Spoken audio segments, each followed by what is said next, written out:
বড় লোকদের বর্ষাকাল। কি গো, আজকে তো মনে হচ্ছে বৃষ্টি হবে আর ওয়েদারটাও খুব ভালো।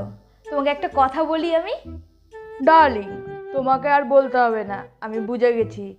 তাই জন্য তো আমি সকাল সকাল অফিসে ফোন করে বলে দিয়েছি আজকে আমি আর অফিস যাব না, আজকে আমি ছুটি নিব। ইস, তুমি আমার মনের কথাগুলো কিভাবে বুঝে যাও বলো তো? বুঝবো না? তুমি হলে যে আমার একটা মাত্র আদুরে বউ। আজকের ওয়েদারটা আমরা দুজন মিলে খুব রোমান্টিক ভাবে কাটাবো। শোনো না, আজকে ভাবছি কষা কষা করে খাসির মাংস করব আর গরম গরম খিচুড়ি করব, কেমন হয়? এই রিমিঝিমি বৃষ্টির দুপুরে একদম পারফেক্ট রান্না। কি গো, দেখো কি জোরে বৃষ্টি পড়ছে বাইরে, আর খুব জোরে জোরে মেঘও চমকাচ্ছে। তুমি যাও গরম গরম পাকোড়া আর দুধ চা করে আনো। এই বৃষ্টির মধ্যে